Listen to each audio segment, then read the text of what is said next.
How do college accommodations differ from K through 12? Yeah, great question. So almost all the students we work with have disabilities and in many cases are applying for disability accommodations in college. Although keep in mind, not all students who go to college who have disabilities report that or disclose it or seek accommodations. The laws are different from K to 12 to college. So it is sort of a clean break. It is kind of a fresh start in the disability world. And that is something that parents need to know. So there's a lot of myths that keep floating around. I co-manage a parent group of 20,000 plus parents, and some of the same myths just keep coming back, like, my 504 in high school is going to carry over to college. Nothing carries over. You can absolutely get disability accommodations in college. In fact, sometimes more than you can get in high school, but it's a different process. Couple of key differences. One is each college can set their own sort of rules for what documentation students need in order to get accommodations. So this is a common question that comes up. What do I need in order to get accommodations? Will a 504 plan from high school work? Do I need a neuropsychological evaluation or a letter from a doctor? Each college sort of sets their own rules. So in some cases, they might say you need a neuropsych evaluation and it has to have these specific tests. Another college might say, we'll work with whatever you bring us, whether it's a 504 plan, a letter from a doctor, a neuropsych. So the documentation can vary, but that information is usually available on the website, or you can reach out to the Student Disability Services office at the college and find out what's required. And sometimes they want it to be recent, within about 3 years of starting college. So if your last evaluation was, 5, 8 years ago, that may or may not fly. Even if it is acceptable, keep in mind kids change a lot. So sometimes an updated evaluation can be super useful. So that's the accommodations piece.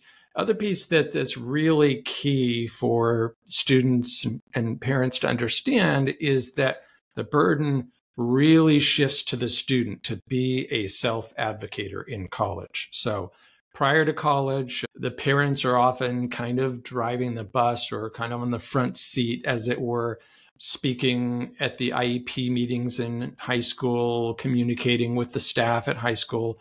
I'm a special needs parent myself, so I've been there. I know how that can often work.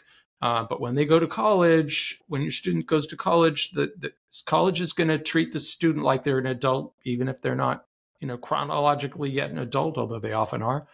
And they expect to communicate with the student, not the parents.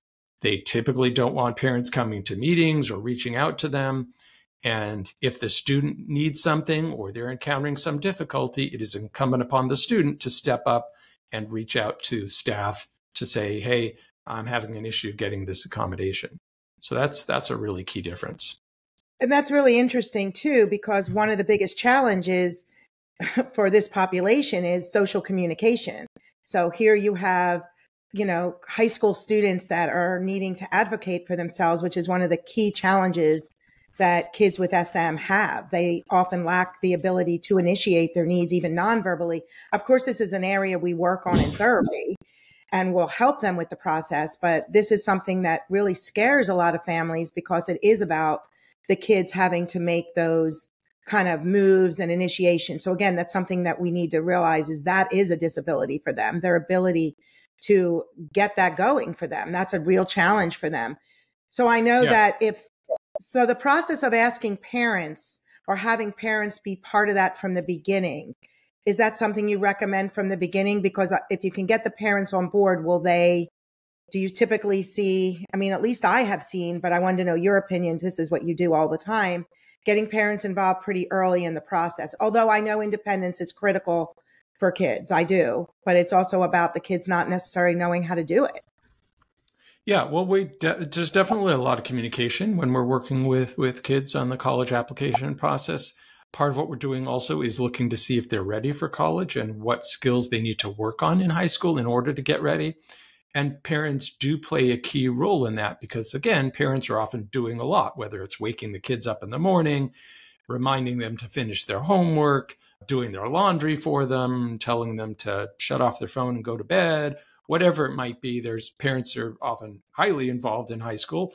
And it's important for parents to work with, for all of us to sort of work together to gradually shift that burden of independence, self-advocacy during high school, so that when they go off to college, presumably if they're going to, live away from home, that they have more of those skills in their toolbox. Now, of course, there's the option to stay at home and go to community college. Not all kids who go to college move away from home, but that's sort of the most challenging situation that we're talking about here. I would say that building independence is something from the very start. Often families come to the center and they really are help my child talk in school, help my child become verbal. But yet there's all these other aspects to who this child is, and lack of independence is usually common. And because the kids have trouble with social communication, that kind of shadowing their parent, shadowing their siblings, not being advocating for themselves, and the independence that most high school students start to kind of naturally have, this is definitely a challenge. So we work on this in therapy for sure. And it's interesting you said about home versus away. That's something that comes up a lot. There's parents that are like, yeah, I want my child to live away, or I want them to live home.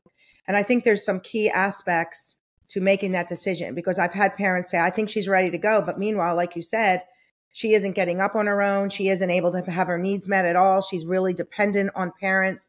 She doesn't have the ability yet to make friends, because we get a lot of kids in the teen years that have been going through this for years.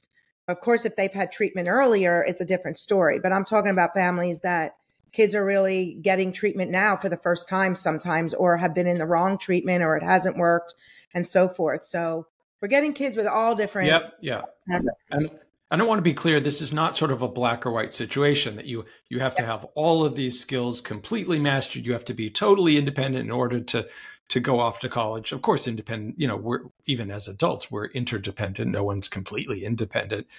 But it's also not black and white in the sense that you just have to kind of have these skills and go to college and make it work.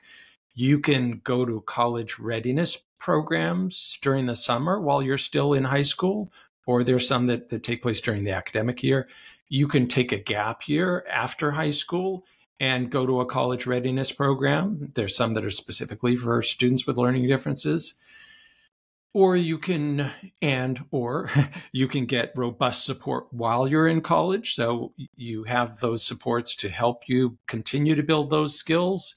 It's not a matter of sort of sink or swim once you get to college. You can go to a college that has a robust comprehensive learning support program, or you can hire an external program to supplement what the college offers. There's a lot of different sort of pathways and ways to make this work.